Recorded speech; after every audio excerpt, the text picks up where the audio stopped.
Chers web auditeurs, bonjour et bienvenue sur No Name TV, l'émission qui ne porte pas de nom.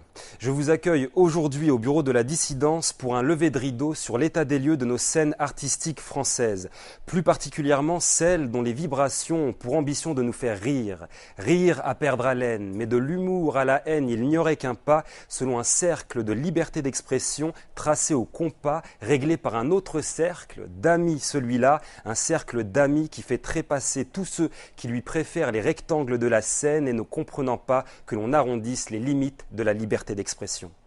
La scène en danger, chers web auditeurs, c'est le thème de notre émission du jour. En effet, aujourd'hui, en France, des artistes ainsi que leur public sont pris à partie physiquement.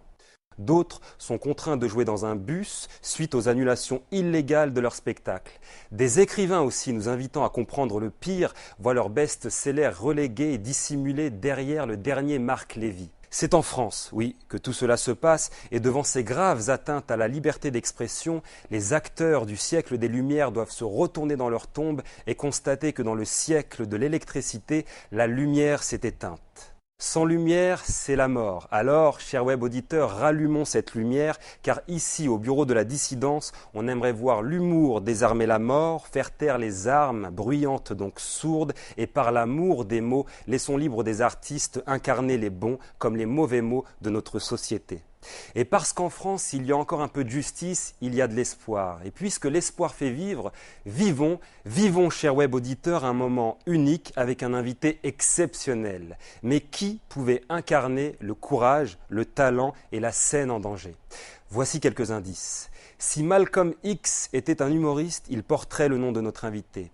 Si Hugo Chavez était un comique, il porterait aussi son nom. Enfin, si Barack Obama était un humoriste, il ne porterait pas le nom de notre invité du jour, cher web auditeur. Je convoque donc aujourd'hui au bureau de la dissidence le plus gros vendeur de billets de spectacles vivants, Dieudonné Mbala Mbala.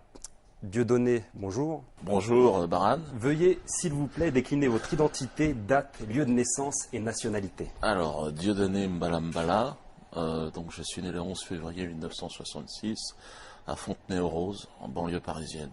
Je suis de nationalité française, franco-camerounais. C'est sûr? Oui, j'ai aussi la nationalité camerounaise. D'accord. Dieudonné, en préparant notre rencontre avec le plus gros vendeur de billets de spectacles vivants, qui plus est un comique, on s'attendait à rire beaucoup. Ouais. On a vite déchanté quand on a été confronté, choqué par la censure que vous subissez. Alors, ce n'est pas à votre public ni aux initiés que l'on va apprendre que vous avez été amené à jouer dans un bus, mais y a-t-il eu d'autres endroits insolites? Ah oui. J'ai joué dans un bus après avoir joué dans des zéniths, suite effectivement à la censure orchestrée en France par la puissance d'un lobby qui ne dit pas son nom. Bon, on le connaît, c'est le CRIF, c'est le lobby israélien qui organise et qui filtre un petit peu aujourd'hui en France, en tout cas dans l'humour, ce qui est drôle, ce qui ne l'est pas. Il voudrait nous dire ce qui est drôle, ce qui ne l'est pas. Bon, voilà, en tout cas, on essaye de se bagarrer contre ce lobby dominant. Et donc, ils ont toute une armada d'armes à leur disposition. Bon, ils font des pressions politiques. Donc, on a les arrêtés municipaux. Il y a évidemment les responsables de salles qui sont mis sous pression parce que s'ils invitent des artistes étiquetés antisionistes, ils sont à ce moment-là, on leur enlève les autres artistes qui sont produits de manière générale par l'industrie qui est dominée par ces productions sionistes. Et puis donc j'ai été confronté à des annulations de salles. Je me souviens d'une maison pour tous à Angers. Maison pour tous, évidemment, sauf pour moi, en l'occurrence. Et donc, ce jour-là, j'ai joué dans un champ. Donc, on a donné rendez-vous. Il y a heureusement un agriculteur. Je ne sais pas s'il était tout à fait agriculteur, mais en tout cas, il avait un champ à sa disposition. Et donc, nous avons, avec tous les spectateurs, il y a une file de, 300 voitures. Et nous sommes partis comme ça. Bon, j'ai joué, on a mis une table, on avait une poursuite. Et puis, j'ai joué dans un champ. C'était un moment, effectivement, assez exceptionnel. Mais bon, ça fait partie de l'histoire de l'humour, en tout cas, qui se veut. Moi, j'ai l'impression de faire mon travail. Je n'ai pas l'impression de vouloir quoi que ce soit d'autre que de faire rire. Et beaucoup ont du mal à croire que ça puisse arriver, ce qui vous arrive avec un artiste. Oui, mais ce qui fait aussi que je travaille beaucoup plus que les autres, quand je jouais dans mon autocar, c'est 70 places, donc j'étais obligé de jouer 3 fois par jour. Et donc c'est sûr que Je pense que c'est dans l'adversité aussi qu'on affine son art. Et j'ai un autre exemple qui illustre bien le fait qu'on vous empêche de travailler, parce que c'est de ça dont il s'agit. Hein. C'est l'exemple du multiplex Gaumont à Montpellier en mai 2012. Vous arrivez et là, la porte est fermée, c'est ça? Ouais, c'est ça. Ben oui, c'est ça. Ben, bien souvent, l'Olympia, pareil, exactement pareil. Les pressions, là, c'était Nicolas Sarkozy qui recevait le président d'Israël à ce moment-là. C'était en 2003 et 2004. Et donc, il était à l'époque ministre de l'Intérieur et le responsable de la salle reçoit un coup de téléphone. Il faut annuler. Là, c'est plus la préfecture, c'est plus là. On est tout en haut. Il me dit là, je peux plus rien faire. Je suis obligé d'annuler. J'ai aucune raison, mais on va invoquer un risque qui est un problème de sécurité. Un problème de sécurité. Quoi alors du coup Et donc j'ai joué là, à ce moment-là. Alors là, pour ce qui est de l'Olympia, on était 4000 personnes, 5000 personnes devant l'Olympia. Évidemment, on n'aurait même pas pu rentrer tous. Et puis à Montpellier, c'était un peu la même chose. Voilà. D'accord. Là, vous évoquiez les arrêtés municipaux. Oui, ce sont toujours. En fait, le principe, la méthode, elle est assez simple. Les organisations israéliennes qui se cachent derrière des enseignes comme la LICRA ou le CRIF, font pression sur les maires.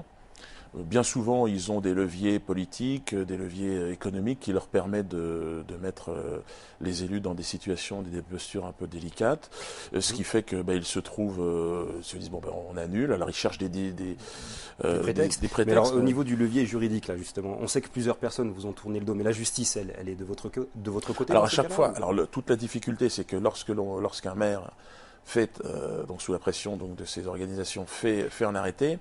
On a un recours au tribunal administratif. Donc là, notre avocat, l'excellent avocat, Maître Verdier d'ailleurs, qui a l'habitude maintenant de la procédure, donc se retourne vers le tribunal administratif et demande simplement la suspension de cet arrêté.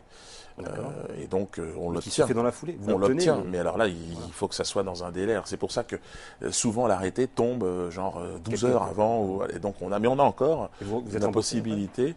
Et puis après, donc là récemment, on fait lever l'arrêté. Donc ça c'est déjà une première procédure. Oui. Et ensuite on peut attaquer sur le fond pour demander des réparations. Et donc là, c'est ce qui s'est passé à La Rochelle.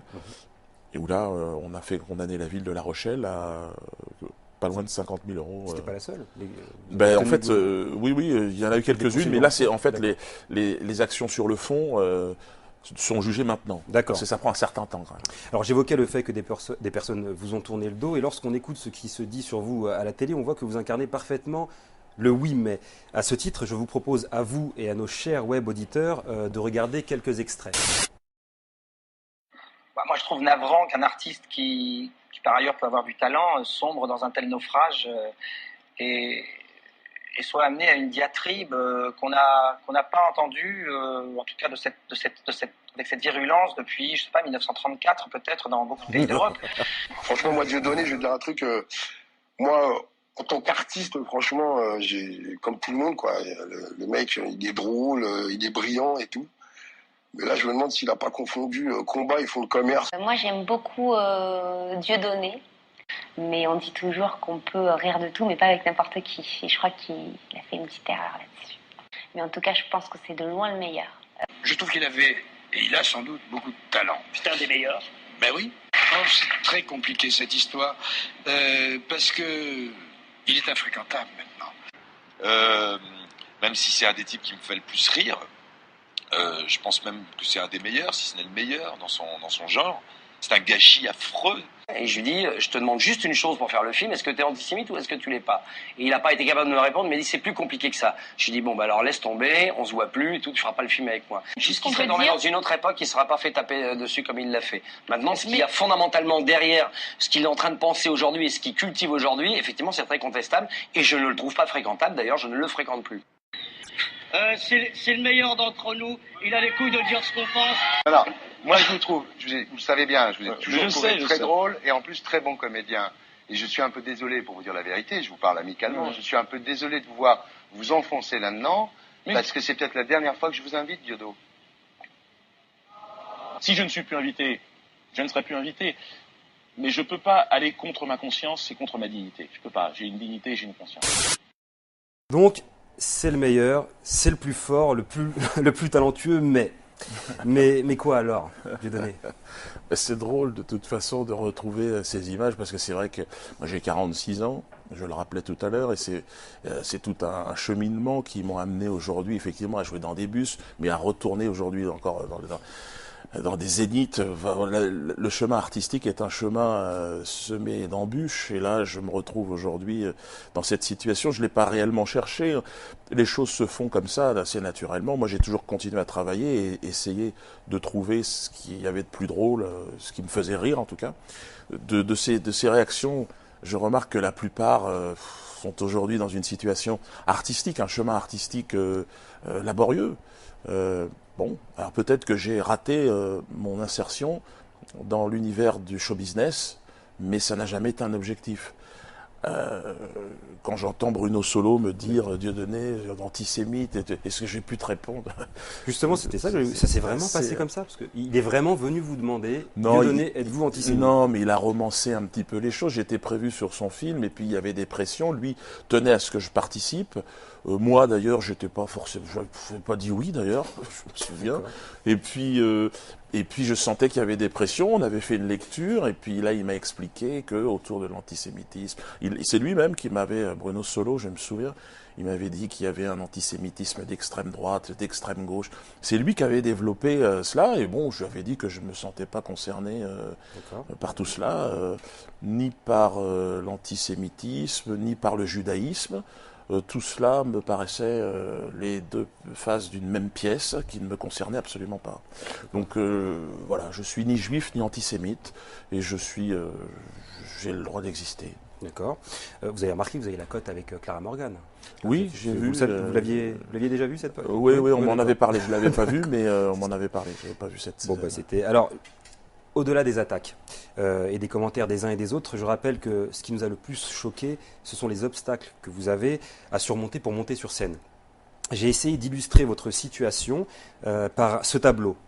La scène en danger, qui s'inspire du tableau La Scène, qui représente Jésus et ses apôtres. Alors ici, après que nos apôtres aient joué à la chaise musicale et qu'ils se soient retrouvés à des positions différentes de celles du tableau original, je les ai remplacés par des personnalités en fonction des qualités des uns et des autres.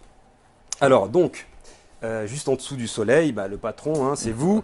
Ici, sur votre gauche, à la place de l'apôtre Thomas qui symbolise le doute religieux, on a mis quelqu'un qui, lui aussi, remet en cause certaines valeurs morales, Dominique Strauss-Kahn. Et un peu plus loin, sur votre droite, un personnage très important, Judas, qui aurait été un traître. On l'a remplacé par Bernard-Henri Lévy. Et enfin, à la place de Pierre, surnommé le Roc, on a Alain Soral, qui, on peut le dire, est un peu celui qui a initié la grande église de la dissidence. Et je vais citer donc les autres apôtres, et je laisse à qui le veut de rentrer dans plus de détails. Alors on a Kémy Séba, Elie Semoun, Jackie, que vous aurez reconnu, Ahmed Moualek, pour le côté fraternel, Manuel Valls, Éric Zemmour, Hugo Chavez, et moi-même, là. Dans une posture d'ailleurs assez délicate. Alors, est-ce que si on avait, je vous avouerai que j'ai beaucoup hésité entre Elie Semoun et Bernard-Henri Lévy pour Judas. Si j'avais mis Elie Semoun, j'aurais été un peu dur avec lui. Alors moi qui suis de culture chrétienne, je dirais que ils ont tous trahi à un moment donné. Pierre, le premier des apôtres, va trahir 3 fois avant que le soleil ne se couche. Et c'est vrai que me mettre à la place de Jésus, c'est un peu inconfortable, mais dans l'humour en tout cas, et par rapport au projet humoristique que j'ai, je me reconnais. Je me reconnais, moi, dans la foi chrétienne. C'est quelque chose que même si l'Église chrétienne a trahi, selon moi, le message du Christ, je crois profondément qu'il y a une résurrection, et que cette résurrection, elle est en chacun d'entre nous. Alors, dans tous ces personnages, il y a du bon et du mauvais. Mon fils s'appelle Judas. Je pense que Judas, c'est celui qui représente l'homme, c'est l'être humain. C'est cette capacité. Nous trahissons tous Jésus chaque matin, et toute la journée, et jusqu'au soir, jusqu'au coucher. Donc il est très difficile de vivre sur le chemin qui conduit au don ultime, celui de se donner à l'humanité comme il l'a fait. Alors après, chacun a sa vision de cela, mais d'ailleurs je pense que Jésus aujourd'hui, dans les conflits qui bouleversent le monde, aurait une position qui serait très différente de ce que l'on entend. Je pense que Jésus et l'islam, d'ailleurs, c'est quelque chose pour moi qui forme la même chose. D'accord, donc en gros, Elie Semoun trahit un peu comme tout le monde peut trahir dans... Alors moi, la trahison... Oui. On a mis BHL au final. Hein. BHL, c'est la trahison, je pense que c'est la trahison... c'est certainement le personnage le plus noir, le plus obscur, celui qui est attiré par ce qu'il y a de plus obscur dans l'homme, quoi. L'exécution de la famille Kadhafi, la haine, il vit dans une haine incroyable, quoi. C'est-à-dire la haine de l'autre. Et alors, d'ailleurs, ce mot, comme par transfert psychologique, il l'emploie systématiquement. Là, il parle de la haine. Il fait pourtant ce qu'il veut. Hein. Et non, c'est un criminel. C'est un jour, si l'idée d'une justice s'impose, il devrait être jugé, tout comme les autres, pour ce qu'ils ont fait là, notamment au peuple libyen. Il fait partie de ces figures étonnantes, cette façon un peu romanesque d'amener la guerre, quoi. C'est assez étonnant. La guerre sans l'aimer. Tout ce qu'il fait est extrêmement risible. C'est pour ça que moi je vis dans une époque... Même son film, vous l'avez vu? Oui, mais tout ce qu'il fait est très mauvais, et systématiquement de très mauvaise qualité. Et c'est très amusant d'ailleurs, parce que il est extrêmement riche. Une partie, d'ailleurs, la plus grande partie de sa fortune lui vient de sa famille, qui a fait commerce dans le bois précieux africain. Ils ont participé évidemment à l'exploitation de ces richesses naturelles de l'Afrique, en volant évidemment très largement au peuple africain. Et donc aujourd'hui, qu'il entraîne encore une fois la puissance sioniste à bombarder, à tuer les Africains, c'est quelque chose. C'est une guerre. Nous sommes en fait dans une forme de guerre, comme d'ailleurs Jésus était au milieu d'un conflit, mais alors il avait évidemment cette façon d'élever le débat à un niveau où là, au-dessus c'est le soleil, comme on dit. Au-dessus c'est le soleil. Et alors justement, est-ce que vous collectionnez, avez-vous à la maison des tableaux ou d'autres œuvres d'art que le fisc ne vous aurait pas encore volé? Non, j'ai jamais eu de tableau, si ce n'est ceux de mes enfants. Donc le fisc, là, non, ils ne sont pas intéressés. Non, j'ai jamais eu de... Alors, si, j'ai un copain, j'ai un tableau, j'ai un copain d'ailleurs de Dreux, Michel Talata, et donc j'ai quelques tableaux de lui. Autrement, non, pas un collectionneur particulier, d'accord. Non, si, j'ai quand même ces tableaux. C'est vraiment un artiste. Vous lui avez acheté? Oui, je lui ai acheté. Je prends le risque de penser que vous avez au moins chez vous un album de rap. Et à ce titre, je souhaiterais partager avec vous une découverte No Name TV. C'est un rappeur qui fut avec son groupe Lasmala finaliste des tremplins MCM, entre autres. Il va nous interpréter aujourd'hui en exclusivité 2 extraits de son futur album. Et juste avant, je vous propose d'écouter un extrait de son titre Droits de l'homme, sorti en 2006 chez Crystal Records et distribué dans toute l'Europe. Musique. Dites-leur qu'on est que des sommes, pas des sources mais bien des hommes. C'est bien une âme qui nous anime, qui sont là bienvenue dans ma zone. Dites-leur que c'est que des mots, pas des rats mais bien des mots. C'est bien une arme qui cache à l'ombre et ouais, bienvenue dans ma zone. Dites-leur qu'on est que des sommes, pas des sources mais bien des hommes. C'est bien une âme qui nous anime, qui sont là bienvenue dans ma zone. Dites-leur que c'est que des mots, pas des rats mais bien des mots. C'est bien une arme qui cache à l'ombre et ouais, bienvenue dans ma zone. Dites-leur qu'on est que des sommes. Je rappelle que ce titre est téléchargeable sur l'iTunes Store et sur le site internet de l'émission. Fakir LC. C'est à vous. C'est à vous. Ok. FLC. Ok.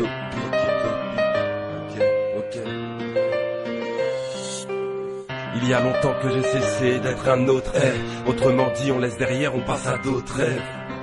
Il paraît que la gloire est toute prête. Désolé si je refuse une chevauchée à d'autres rêves. La paix, j'y ai cru mais je suis un idiot. Les hommes sont perchés, prennent d'autres hommes pour idoles. J'attendrai pas la fermeture du rideau. J'aime dire ce que je pense uniquement sans ma people. D'ailleurs tout le monde attend le scandale de trop. 20 ans pour Breivik, libération de Dutroux. Et merde, tout ça commence à être drôle. Donne-nous une vérité ovale, on fera meilleur drop. Un autre moi me dit va-t'en avant d'étouffer. Comment être heureux en ville, on sait que l'amour est dans le pré.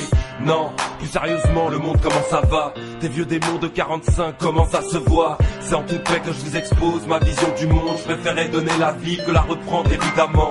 Non, plus sérieusement, le monde comment ça va? Tu veux la paix, commence par faire entendre le son de ta voix.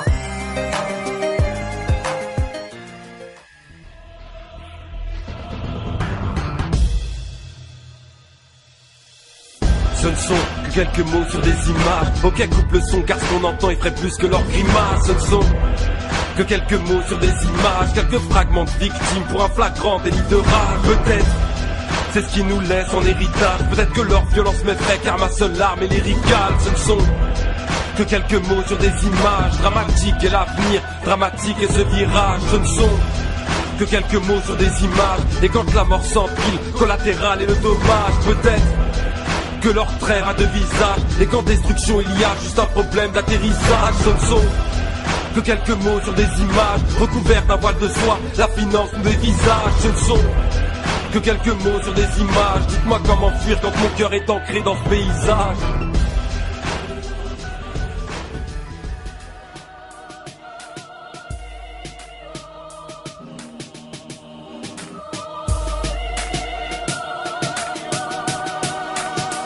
Venu de nulle part, je vous emmerde d'appliquer le 5e amendement car innocent de toutes parts et je ne doute pas. Et perso je ne t'écoute pas, j'ai autre chose à faire que boire de la merde, sortir d'un trou de balle. Mes songes me torturent et c'est pour ça que je me couche tard. En mode fœtus qui dit maman stop et n'accouche pas. Car on est mort dans leur petit bout de paradis, d'ores et déjà coupable, arabian parodie. Évidemment que l'on sait ce qui se trame. Au bord de la falaise, suivre le premier qui sautera. Sortez vos couilles et le fight spirit. Rien de mieux pour nettoyer un génocide que du white spirit. Prudent, avant que tout ça s'envenime. J'ai fui leur soirée, l'opulence et le vomi. Le monde est dur et j'entends souvent dire c'est ça la vie. Bouc émissaire de ce siècle, hein, c'est ça le deal. Bravo.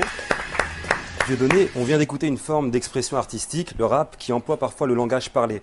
Le titre de Fakir LC que l'on vient d'entendre, dont on a écouté l'extrait tout à l'heure, Droits de l'homme, a été repris comme l'hymne de certaines manifestations de soutien à la Palestine. Et dans l'un de vos spectacles, vous interprétez un peu à la Claude Nougaro un texte sur la Palestine. Alors qu'est-ce qui vous touche le plus chez cet artiste, Nougaro ? Alors bon, j'ai eu la chance, je pense qu'on est de ma génération. Moi j'ai grandi dans l'univers du jazz, je connais le rap, mais j'ai beaucoup d'amis parce que c'est une forme d'expression qui s'est imposée avec le temps. Mais quand plus jeune, c'était effectivement Nougaro, c'était le jazz. Ma mère avait un disque de Nougaro chez moi et je l'écoutais souvent. Et puis un jour, j'ai eu la chance de le rencontrer, puis on est devenus amis. C'était sur la fin de sa vie, donc je suis allé manger chez lui, il est venu manger chez moi et bon, on a vraiment. Il me disait gangster de la beauté. Il avait un swing des mots qui m'a. Bon. Alors, donc quand j'ai écrit pour conclure ce spectacle, ce sketch sur la Palestine, je me devais évidemment de lui faire un petit clin d'œil parce que c'était tout à fait naturel pour moi. Se serait-il reconnu? Il était décédé au moment où j'ai fait cela. Mais et puis la Palestine, évidemment, puisque je pense que là, en plus de ça, avec ce qui se passe aujourd'hui, c'est vraiment le carrefour, quoi. C'est l'endroit, le moment charnière où le monde va choisir son chemin. Et donc, je pense qu'il y a aujourd'hui beaucoup d'espoir du côté du peuple palestinien, du peuple iranien, du peuple vénézuélien, du peuple africain, du peuple qui demande plus de vérité, Et c'est vrai que l'entité sioniste, qui est l'entité du mensonge absolu, du vice et du crime et de l'esclavagisme, cet empire-là, aujourd'hui, il est dans les... C'est étrange parce que grâce à l'Internet, on voit bien qu'aujourd'hui, la posture du tyran est difficile à tenir. Ce tyran qui n'a jamais été aussi fort, aussi beau qu'aujourd'hui, aussi flamboyant, mais qu'à la veille de son chaos. Et je le souhaite. J'ai la chance d'avoir rencontré de fiers combattants du Hezbollah au sud Liban en 2006. Aujourd'hui, je vois la résistance du Hamas nos frères d'Iran, du Venezuela aussi qui se battent. Je dis nos frères parce que je pense que là, vous parlez d'un combat, c'était évidemment celui de Jésus qui était « aimez-vous les uns les autres ». Et aujourd'hui, il y a cette guerre qui est... Il serait temps qu'il revienne, effectivement, ce serait le moment. C'est prévu. Oui, c'est prévu parce on ne sait pas quand.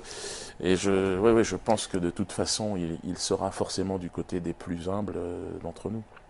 Bien, on vous a souvent entendu chanter, faire des clips. Est-ce que la notion de rythme, de quelle manière vous l'intégrez dans la manière de faire jouer vos personnages? J'imagine qu'elle a une importance. Le rythme. Le rythme, en fait, il s'impose avec le temps. Moi, je répète beaucoup mes spectacles. Puis doucement, le rythme arrive.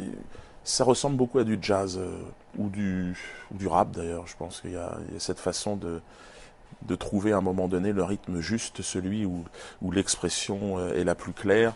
Oui.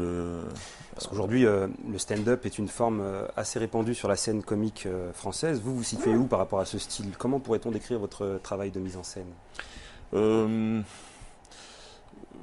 Je pense que je joue aussi beaucoup la comédie, donc j'ai toujours été très intéressé par l'incarnation de personnages. Donc c'est quelque chose qui me fascine. Donc j'utilise évidemment la partie artistique, comédien, on va dire, dans mes spectacles, autant que celle de l'auteur qui est là plus... on va dire, Nougaro parlait lui de poésie, moi je dirais, c'est comment il s'appelle-t-il j'ai eu pas mal de gens qui ont commenté et qui ont décrit mon travail, je trouve mieux que moi. Aimé Césaire évidemment, qui me disait rire avec la souffrance nègre, oh quelle idée incroyable, vous allez déranger du monde. J'ai eu la chance de le rencontrer lorsque je m'étais fait agresser sur le sol martiniquais par 4 Israéliens. Vous étiez bien défendu d'ailleurs. Oui, je les avais rattrapés, on avait réussi à les neutraliser. D'accord. Mais on les a envoyés en prison. Bon, évidemment, là, la presse n'en a jamais parlé. Non, parce qu'ils sont très lâches. Vous savez, en plus de ça, ils étaient 4, et j'étais seul à ce moment-là, bien évidemment. Et dans le dos, évidemment. C'est comme ça que fonctionne Israël, de manière générale. Hein. Et donc, il suffit qu'ils tombent sur des hommes qui simplement sont animés par la justice et la raison, et ils ne peuvent pas faire grand-chose. Donc, ils peuvent toujours, après, faire jouer... D'ailleurs, c'est ce qu'ils ont dit, une fois qu'ils ont été neutralisés, que c'était moi qui les avais agressés. Moi, sur le parking d'une radio où je me rendais, je les ai vus. Personne ne les a crus, j'espère. Personne ne les a crus, j'espère. Non, évidemment, non. Puis si c'était sur le sol martiniquais, c'était très compliqué que 4 blancs tabassent un noir en le traitant de sale nègre sur le sol, sur la terre martiniquaise. C'était ambitieux. Mais cela dit, c'est ce qu'ils font en Palestine. D'accord. Et vous parliez de la souffrance des nègres, hein. C'est l'expression que vous avez prise tout à l'heure. C'est le lien entre tous vos spectacles? Quel est le lien, en fait, entre tout, Moi, je pense que je suis dans le marronnage, je suis un humoriste descendant d'esclaves. Donc évidemment, ça dérange de coloniser. Je suis pas là pour culpabiliser le petit blanc de la campagne qui, le pauvre, lui aussi est un esclave. J'en suis parfaitement conscient. Mais il y a une tradition de dignité, de chevalerie aussi chez les esclaves. On appelle ça le marronnage. Et moi, je suis nègre debout, c'est-à-dire un noir debout. Voilà. D'accord. Pas forcément dans la posture de victimisation, mais plus dans la tête. Non, parce que la posture de victimisation, elle est prise. Elle est occupée depuis très longtemps. C'est une entreprise très lucrative qui a permis la création d'un État voyou, d'un État menteur, d'un État où le vice, le trafic d'organes, la pédophilie est monnaie courante. Cet État, c'est Israël. Et on a bien vu d'ailleurs le président de la République, quand ça s'est passé là, à Toulouse, quand il reçoit Benjamin Netanyahu. Pour moi, c'est un sketch. Ça dépend de l'éclairage et de la façon dont vous regardez les choses. Vous parlez du moment où extraordinaire. Ce monsieur chante en hébreu, vive Israël. Avec le président de la France. Ça n'a pas choqué qui est là, on a l'impression d'avoir un petit toutou qui est là, et puis qui le caresse sur la tête, et puis va jouer avec des crottes de nez. Et d'ailleurs, même lui est obligé, à un moment donné, à la fin, de dire oui, quand même, il exagère. On sent que sa révolte, c'est de dire oh doucement, quand même. Bon. Alors que la vérité, il aurait fallu que quelqu'un lui crache à la gueule. C'était la réponse la plus pacifiste et la plus claire, ou une chaussure au moins une babouche dans la tronche. On aurait fini à Guantanamo, là. Oui, parce que cette histoire de l'école juive de Toulouse, voilà un sujet pour l'instant qui n'a pas été encore utilisé par les humoristes. Ça sera très difficile. Tous les sujets peuvent être utilisés. On l'a fait avec le 11 septembre, on l'a fait avec la guerre, on l'a fait... Bon, là, ils en ont fait quelque chose. D'ailleurs, ils en ont parlé comme un nouveau 11 septembre, une nouvelle Shoah, quelque chose. Alors qu'on ne sait rien, alors que la police n'en a encore rendu aucun... On ne sait, l'enquête n'est pas terminée, et on voit bien à quel point Israël se sert de ces événements pour continuer sa propagande Je pense immonde. qu'on en saura plus dans les mois prochains, d'ailleurs. On en saura peut-être un jour quelque chose, et d'ailleurs, l'implication même de cet État voyou dans cette opération, on verra bien. Et de toute façon, c'est vrai qu'aujourd'hui, dans cette affaire Mera, la seule chose dont on peut être sûr, c'est que Toulouse, ça existe. C'est tout. Alors, après vous, qui a la chance de découvrir en premier vos sketchs, hein, pour parler de choses un peu plus joviales, sur qui testez-vous vos chutes? Non, je travaille en fait, comme je fais un spectacle par an, les premières représentations de mes spectacles sont vraiment des moments de travail encore. D'accord.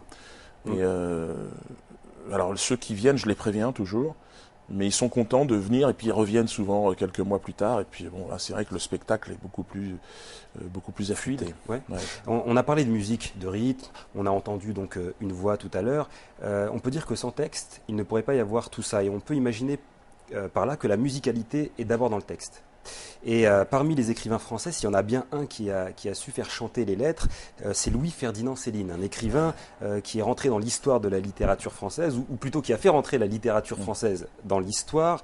Et je n'ai pu m'empêcher de faire le parallèle entre lui et vous. Vous avez en commun le fait de remettre tout le monde à sa place dans vos domaines respectifs. Vous êtes attaqué en justice, taxé d'antisémite, diffamé, et l'on vous accuse tous les deux d'appel à la haine et à la violence.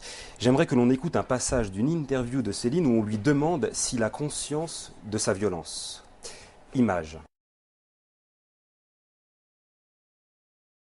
Je ne me vois pas violent du tout. Oh, mais pas le moins du monde, je n'ai jamais été violent. Je m'en soigne avec beaucoup de douceur, si j'ose dire. Tous ceux qui m'ont approché, j'ai sauvé énormément de gens et d'animaux. À la guerre, j'ai vécu dans bien des milieux. Et bien violent, je dis, j'ai vécu dans la violence.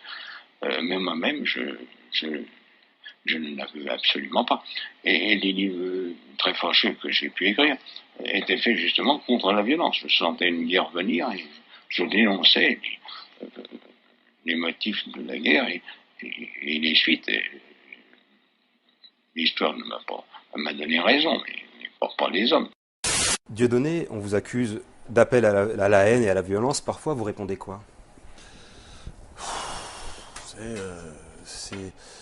C'est tellement... Parce que vous dites souvent que rire, c'est d'abord pour éviter de prendre les armes. Je vous ai entendu dire ça. Oui, moi je pense que je suis un humoriste qui essaye de faire son travail convenablement. Ça n'est pas aux officines israéliennes qui ont pignon sur rue aujourd'hui en France et qui convoquent chaque année nos politiques, qui organisent la vie politique dans ce pays, de me dire ce qui est drôle et ce qui ne l'est pas. De toute façon, il est clair que l'humour d'un esclave sera toujours différent de celui de l'esclavagiste. C'est clair que je ne les fais pas rire. Donc pour eux, mon rire est violence dans la mesure où je les mets face aux injustices dont ils sont responsables. Et donc... ça les fait pas rire. Non, ça ne les fait pas rire parce que c'est étrange. C'est la première fois, d'ailleurs, je pense, dans l'histoire, c'est pour ça que nous sommes à un tournant de civilisation, que le pouvoir est entre les mains de gens de pleurnichards. C'est-à-dire que d'habitude, c'était par la force des armes que les peuples s'étaient imposés aux autres. Et là, il y a effectivement une nouvelle aristocratie sans aucune noblesse qui est arrivée au pouvoir par le vice, par le mensonge et par la pleurniche, par la victimisation absolue. Et donc, moi, toutes les condamnations que j'ai dû assumer, c'est parce que nous avions à la barre... Vous êtes plus souvent condamné d'ailleurs que... Non, en fait, de manière générale, j'ai plutôt gagné mes procès, mais il y a maintenant les associations, évidemment, israéliennes qui sont derrière chacun des procès que je dois assumer, parce que c'est à chaque fois évidemment du temps perdu. Bon.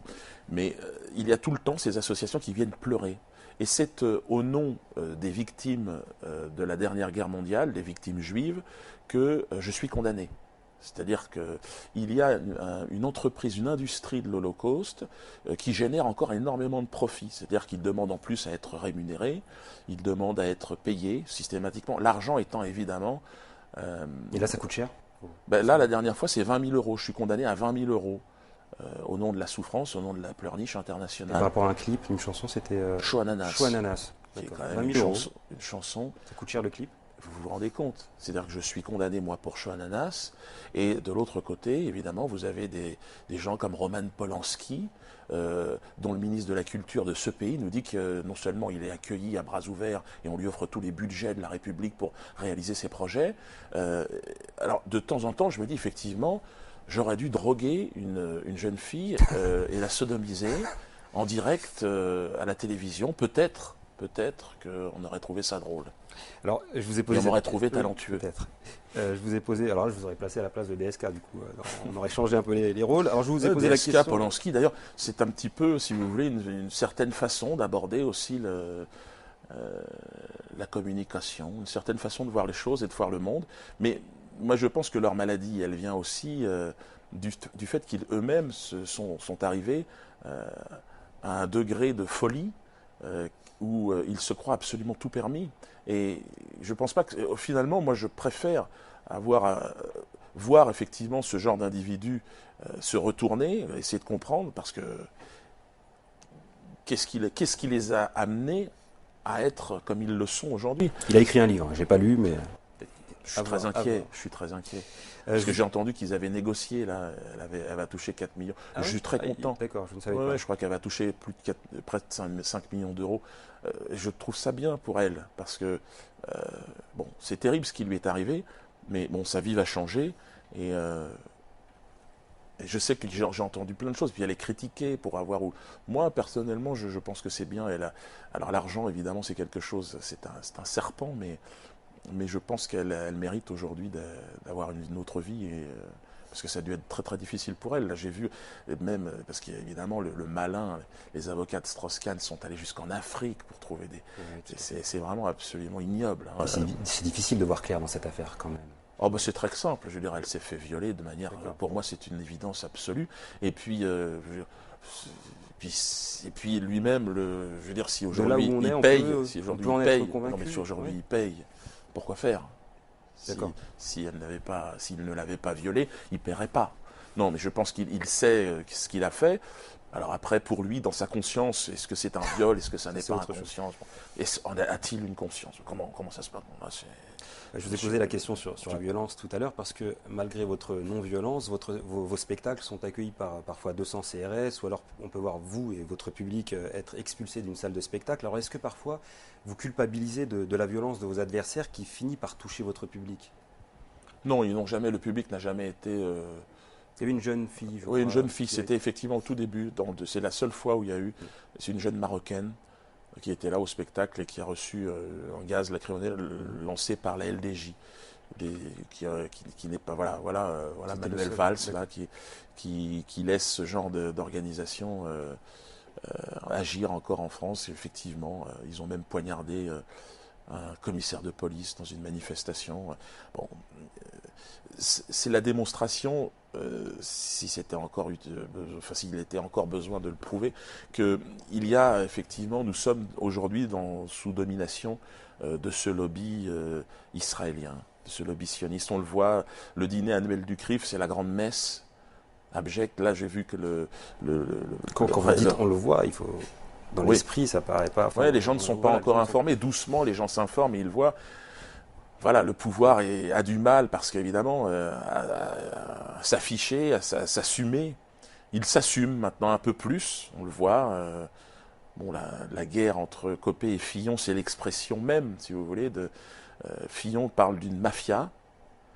Je pense qu'il a servi cette mafia, il avait cru lui aussi, évidemment, M. Fillon, qu'il en faisait partie, mais non. Non, il n'en fait pas partie, et je pense qu'il s'est aperçu de cela, Et c'est toujours comme ça, c'est ce que disait aussi Raymond Barre. Tous les deux, on sait en commun, ils ont été premiers ministres de la France. Et ils sont, Raymond Barre avait dit, toute ma vie, le lobby juif m'a emmerdé. Ils m'ont cassé les couilles toute ma vie politique. Bon, il a attendu la fin pour le dire, c'est dommage. Oui, c'est vrai qu'il était... c'est-à-dire qu'il était encore dans une logique de carrière, et puis encore une fois, c'est une époque où les choses étaient en train de se... Aujourd'hui, mais je suis content d'entendre que M. Fillon parle, lui, de mafia. C'est-à-dire c'est la mafia, et il parle de tricherie. En plus de l'intérieur. Il est dedans, il est bien placé pour le savoir, qui a tricherie en plus. Ouais. L'autre est un tricheur. Donc, même les élections, si vous voulez, aujourd'hui, malheureusement, on ne peut plus, on sait très bien que tout est faux. Il nous le prouve. Et moi, je suis content parce que quelque part, M. Fillon, je le trouvais très mauvais. Et là, je commence à le trouver. Mais non, c'est-à-dire que je pense que, je ne sais pas, il est transporté. Alors peut-être se voyait-il comme président, peut-être, mais voilà, le système lui a dit non, tu ne seras jamais président. Là, éventuellement, tu peux servir des cafés maintenant. Et peut-être on te demandera de porter une petite nuisette le jour où on a envie. Et là, il est en train de dire, bah non, j'ai envie, mais non. Et tu fermes ta gueule. Et c'est ce que l'autre est en train de faire. Et c'est ce qu'il est en train de faire. Il est en train de fermer sa gueule. Et moi, je l'incite à venir voir mon spectacle, le plus vite possible. Parce que le problème, c'est que à partir du moment où ça bascule, et je pense qu'il n'a pas saisi, il aurait dû fermer sa gueule tout de suite, ou alors s'il l'ouvre, s'il est en train de parler de mafia, il faut qu'il aille au bout. C'est-à-dire que nous, ça nous intéresse de savoir c'est qui la mafia, c'est quoi. On va l'inviter. Ouais. J'ai fait référence à Céline tout à l'heure, et l'un de ses livres, Bagatelle pour un massacre, a été qualifié par ses détracteurs comme un pamphlet antisémite, comme le summum littéraire de l'antisémitisme. Et vous, en 2011, vous réalisez le film L'Antisémite, donc interdit dans toutes les salles, si j'ai bien compris. On comprend déjà dans le titre un brin de provocation. Alors qu'avez-vous voulu provoquer ? Non, mais l'antisémitisme est un sujet extraordinaire dans la mesure où ce mot est hallucinant. C'est-à-dire, ce mot provoque un interdit. C'est-à-dire, dans l'inconscient, dans un tribunal comme sur un plateau télé, prononcer le mot ou la charge d'antisémitisme, tout d'un coup, reviennent les images de la Shoah, des camps de concentration. Vous dites islamophobe ou négrophobe, quelque part, on va dire, c'est bien. Parce que c'est-à-dire, ça fait bouger les choses, il se passe quelque chose, les gens discutent. Mais l'antisémitisme, le racisme anti-juif, parce que en plus la réalité c'est ça, enfin, et c'est même pas une race, c'est une croyance, le judaïsme. Mais bon, alors là encore une fois, mais tout l'art du sionisme, c'est de créer un antisémitisme. Le sionisme n'existe pas sans l'antisémitisme. Il faut savoir que c'est grâce à l'antisémitisme que le sionisme est arrivé et existe. C'est-à-dire, moi, je me suis vu être accusé d'être un nazi, alors que je n'ai aucune formation au départ. Je suis devenu même un des plus grands représentants. Et alors que je suis... un autodidacte.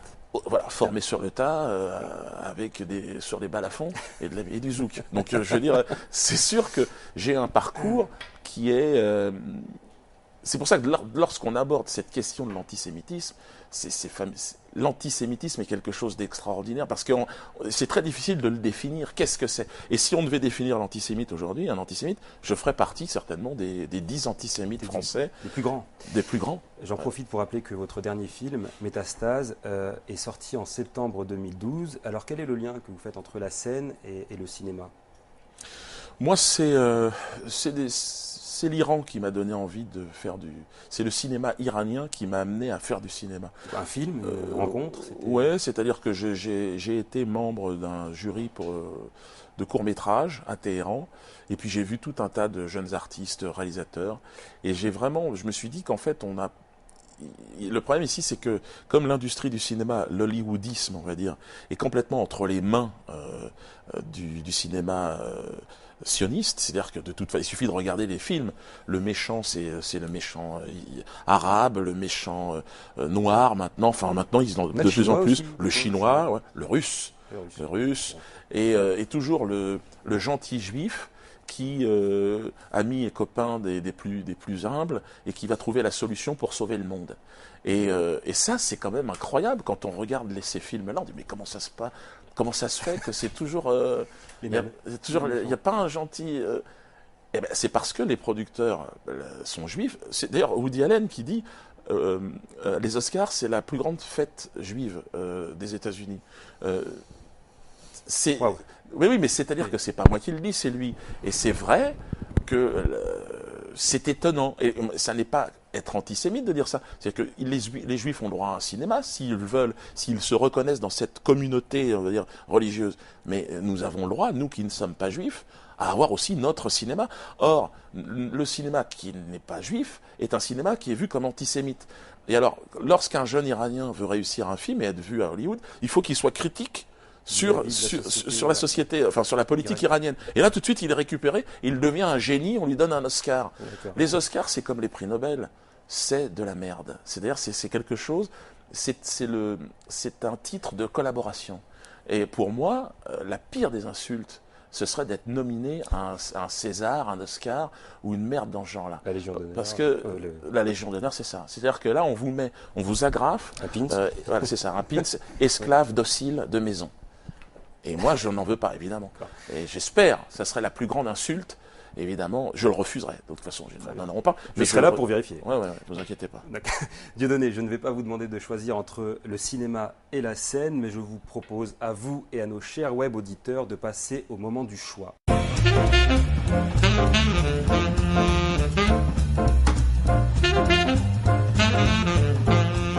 Dieudonné, si vous deviez à nouveau former un duo comique, alors lequel des partenaires choisiriez-vous? Mon ami, des gens très drôles, hein, vous allez voir. Alors vous avez le choix entre Gad Elmaleh, notre comique, Barack Obama, Jean-François Copé aussi qui est très drôle, un Chinois, un renard. N'ayez pas la mauvaise idée de nous dire que là les deux sont la même chose.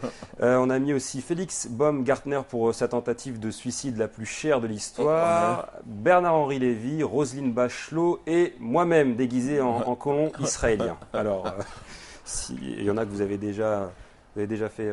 On peut faire par élimination hein, si vous n'avez pas encore fait votre choix. Alors un duo comique. Ouais, vous et un des. Alors ça sera un duo comique ou un match de boxe? Comique. Un duo comique. Un partenaire qui vous aiderait à conquérir. Alors le comique, celui qui est en tout cas qui en a fait, on va dire. Celui qui est le comique de profession, c'est Gad Elmaleh. Lui, non, c'est-à-dire, je préfère encore refaire un duo avec Elie Semoun, quand même un petit peu. Là, c'est l'autoplébiscite, Gad Elmaleh. C'est-à-dire que c'est pas vraiment, pour moi, c'est trop. Il n'est pas assez en confiance, il n'a pas assez confiance en lui. C'est-à-dire qu'il commence tous ses spectacles. Il rigole déjà. Ça, Oui, ça marche. Ouais, ça marche. Mais c'est. Oui. Voilà, le problème, c'est que c'est 70% de son spectacle. D'accord. Donc c'est fatigant. Vous l'embauchez pas? Non. Barack Obama. Barack Obama. Marionnette? Ouais, marionnette. Peut-être. Ouais, il est propre, il est lisse. Il a des chemises bien repassées. D'accord. Nègre de maison, quoi. Mais que, voilà, moi je suis un nègre des champs. Bon, j'ai quand même plus de sympathie pour un esclave que pour un maître. Jean-François Copé. Oui, en ce moment il est. Un maître esclavagiste avec le sourire de l'esclavagiste. Et donc lui, c'est sûr que. Ouais, ça serait plus drôle sur un tatami ou. D'accord. Pour exprimer peut-être autre chose. Chinois, là, il suffit d'aller au Cameroun. Hein, il y a des villes entières maintenant. Ils s'investissent. Ah oui, c'est incroyable à côté du village dont je suis originaire là. C'est incroyable la présence. Ils parler la langue. Ils vont juste que parler la langue. Non, pas encore, mais j'espère qu'ils vont s'ouvrir un peu plus qu'aujourd'hui là. Mais en tout cas, oui, les Chinois, c'est un vrai sujet de comédie. Donc, s'il y avait un humoriste chinois, je pense que j'aimerais bien faire un truc avec lui. Ouais. Je pense. D'accord. Vous aviez le renard. Le renard, ouais. bon. Ouais, le renard, je passerai parce que j'aimerais bien, pourquoi pas. J'ai déjà une petite chèvre, moi. D'accord. Biquette. Ouais, Biquette. Alors, Biquette, le renard. Le renard, c'est vrai que c'est assez. Il y en a pas mal dans ma région, j'habite à la campagne. Bon, j'en vois malheureusement écrasés sur la route souvent. Par vous? Non. J'ai essayé d'en sauver un jour, un petit bébé renard, avec mon fils. Et il l'a ramassé et tout. Et puis, bon, il est mort. Bon, c'est triste. Allons-y. Non, mais ensuite, on a Baumgartner, on a Bernard. Ouais, c'était intéressant, lui, son saut. Bernard, ouais, c'est intéressant parce que Bernard, c'est l'inversion totale de. C'est l'imposteur absolu, quoi. C'est-à-dire. Là, en promo, vous serez carré. Là, en promo, le milliardaire. Ouais, ce serait pas mal. Au moins un duo avec un face-à-face, juste une discussion. Je pense que ce serait quand même intéressant pour moi. Et puis, peut-être pour lui. C'est vrai que ça fait partie des gens. Je pense que c'est le cynisme poussé. Puis là, maintenant que c'est un criminel de guerre avec ce qu'ils ont fait en Libye, j'aurais vraiment des choses à lui dire. D'accord. Puis on a Roselyne Bachelot. Non, là, vraiment, ça n'exprime absolument rien pour moi. Et puis, moi, déguisé en colon Israël. Non, et moi, c'est ce que je fais depuis toujours, un duo avec moi-même. D'accord. Donc, on one-man show. Donnez-moi ma chance, je peux être... Ah, toi, c'est moi, là, c'est Baran. Pardon. C'est moi déguisé en colon israélien. J'avais compris que c'était moi en tant que moi. Non, alors si c'est Baran, c'est ce qu'on vient de faire, excuse-moi. Non, mais j'avais, comme je me reconnaissais, je me suis dit, moi, c'est moi. Mais j'avais pas vu, comme je n'ai plus. De loin, c'est. Non, je vois pas du tout. J'avais cru que c'était Mbala, d'ailleurs. Et c'est Baran. Baran Mbala, ça pourrait. Baran, Baran, oui. Alors un duo, alors sur une scène, ce serait délicat, mais là, c'est ce qu'on est en train de faire. Ça se passe plutôt bien pour l'instant. Dieudonné, on vous a souvent vu monter sur scène avec une bouteille isotherme. Je me suis toujours demandé ce qu'il y avait dedans. Et pour répondre à ma question, je vous propose à vous et à nos chers web auditeurs de passer à la sortie sucrée. Dieudonné, alors habituellement, thé ou café, il y a quoi dans cette bouteille isotherme? Alors j'ai toujours mis du thé avec du miel. C'était une recette de grand-mère qui voulait que ça pouvait permettre d'avoir les... Et puis à l'époque, j'avais peut-être un stress, c'est que d'avoir les... Parce que j'avais eu 2-3 extinctions de voix. Et quand on fait un one-man show, l'extinction de voix, c'est le cauchemar. On peut s'en sortir quand on a un micro, comme aujourd'hui là, parce qu'on peut parler tout doucement comme ça. Mais c'est carrément catastrophique, puisque le one man show, comme son nom l'indique, on est seul et en fait il n'y a que la voix pour transmettre les informations. Thé et miel alors. Thé et miel. Et alors aujourd'hui, on m'a suggéré d'autres solutions, des petites pastilles, des machins. Donc, ça fonctionne? Ouais, ça fonctionne. Pour l'instant, je croise les doigts, je n'ai pas eu d'extinction. Alors, à quoi ressemble votre public? A-t-il évolué? Non, oui, alors moi j'ai évolué, hein, j'ai fait plus de 20 ans que je fais ce métier. Le public, il a évolué avec moi, mais il est relativement jeune, assez masculin, c'est vrai. Plutôt un public de gens qui ont besoin de rire de manière urgente, pour ne pas sombrer dans... Au niveau des origines ethniques ou autre, c'est très ouvert en fait. C'est pas un public forcément afro-européen. Il y a, c'est pour une bonne moitié, je dirais. Et puis l'autre moitié, c'est un public plutôt jeune, plutôt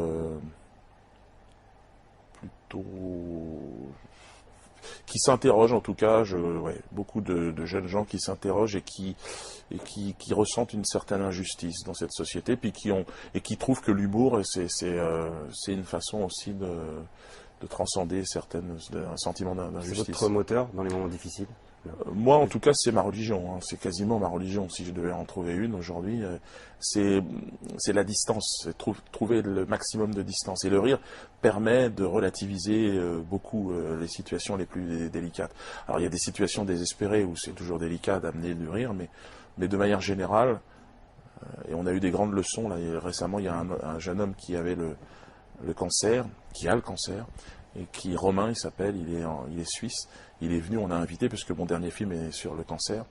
Et puis, il était devant sa machine, je ne sais plus comment ça s'appelle, une énorme machine qui lance des rayons laser sur le cancer. Là.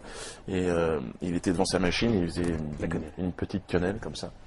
Et donc, je crois qu'effectivement, il va mieux maintenant. Alors, on croise les doigts pour lui, on voit une petite pensée à Romain. Mais je crois que l'humour, la dérision, si on a déjà de l'humour et on a du recul sur sa propre vie, sa propre existence, il y a une thérapie par l'humour qui permet déjà de traiter certains cas de dépression nerveuse, mais aussi des cas plus lourds comme des tumeurs cancéreuses.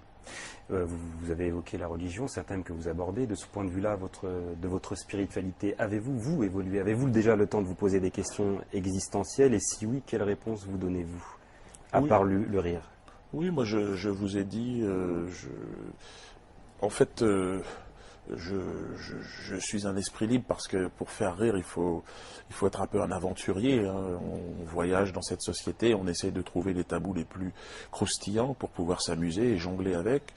Mais personnellement, je crois, tout comme le jeune rappeur qu'on entendait tout à l'heure, comme la plupart des rappeurs, ce sont pour moi des prières urbaines. Je pense que quand je fais rire, alors évidemment, ce n'est pas c'est un rire qu'Aimé Césaire a très bien défini, c'est rire avec ses propres souffrances. Et je pense que c'est vrai que c'est un autre genre de rire, mais c'est un rire qui correspond à une période aussi, à des gens qui se reconnaissent et qui arrivent à rire. Il y a plein de gens qui ne peuvent plus, qui viennent voir mes spectacles et qui me disent, voilà, on avait besoin de ce rire-là parce qu'on ne nous le propose plus, ce rire. On nous d'ailleurs, peut-être dans le temps, ils avaient en famille mais je pense que c'est un rire assez. C'est comme la musique, hein. Il y a du jazz, il y a de la musique classique, il y a du rock, il y a du punk, il y a du techno, l'électro. Bon, le rap évidemment. Mais voilà, puis moi c'est un genre humoristique. D'accord. Bien. Ça va refroidir, hein. J'ai pas mis de miel, mais n'hésitez pas. Parfois, quand on pense à vous, qu'on s'inquiète un petit peu, on pense à votre relève. Est-ce que dans la famille, parmi vos enfants, il y a un futur comique? J'ai 7 enfants. Il y en a qui sont un peu jeunes, donc je pourrais pas savoir exactement. Mais il y en a une pour l'instant qui est plutôt intéressée par la musique et la chanson. Un autre par le sport, un autre par les affaires, un autre. Puis là, doucement, les autres arrivent maintenant, mais ils sont encore à l'école. D'accord. Quand Ardisson vous annonce qu'il ne vous invitera plus dans son émission, vous lui répondez que de toute façon, vous n'irez pas à l'encontre de votre dignité, de votre conscience. Est-ce que ça doit être ça, un artiste, selon vous, digne, conscient, jusque dans ses tableaux, ses écrits, ses personnages ou ses chansons? Je sais, Ardisson n'est plus sur le service public. Je suis aujourd'hui face à toi, Baran. Voilà, les temps changent. Finalement, moi, je suis là, Ardisson ne l'est plus. Et puis, il ne peut plus m'inviter dans l'émission dans laquelle nous nous trouvions, puisqu'il n'y est plus sur le service public. Alors, il a trouvé une petite chaîne maintenant, mais je dirais que je fais plus d'audience que lui sur scène que lui aujourd'hui. Alors, il essaye de préserver un niveau de vie dans un monde d'une autre époque. Je crois que l'avenir, c'est des émissions comme celle-là, l'avenir, c'est Internet. Et je pense que toutes ces personnes-là, qui ont vécu très grassement par un système qui était un système pyramidal, entièrement sous domination. D'ailleurs, c'était étonnant de voir Ardisson finalement tenter par une manœuvre maladroite de servir le maître en essayant de me cracher au visage et finalement qui est rejeté comme une vulgaire prostituée, quoi. Et bon, c'est sa vie, c'est lui. Ce sont ses choix. Ouais. Dieudonné, je rappelle que vous partez en tournée à travers la France avec votre spectacle Foxtrot à partir de février 2013, si je ne me trompe pas. Alors, vous serez entre autres à Nantes le 1er mars, au Zénith de Saint-Étienne le 16 mars, à Bordeaux le 4 avril ou encore au Zénith d'Amiens le 17 mai. Je rappelle également que votre bande dessinée Yacht People, sortie en septembre 2012, est toujours en vente sur le site internet, votre site internet, et est réalisée en étroite collaboration avec le dessinateur Zéron et Alain Soral, dont on oublie trop souvent de dire qu'en plus de penser vite, il a de l'humour et que c'est un artiste. Oui. Dieudonné, oui, un mot sur... oui, tout à fait. C'est avant tout, je pense, un artiste, un auteur, voilà, bon, c'est un ami, mais c'est surtout quelqu'un qui est à mon avis, a un talent d'auteur, quoi. Et c'est bien que là, aujourd'hui, en tout cas, on s'est retrouvé sur ce projet-là. C'était notre première collaboration sur le terrain artistique. Et je pense que c'est là où on est le plus performant. D'accord. Dieudonné, merci. Nous avons été heureux et très honorés de vous avoir accueilli ici au bureau de la dissidence. Chers web auditeurs, vous l'aurez compris, la scène est en danger, alors mobilisez-vous et surtout n'hésitez pas à nous faire part de vos avis les plus dissidents sur le site internet de l'émission nonametv.fr. C'était No Name TV, l'émission qui ne porte pas de nom.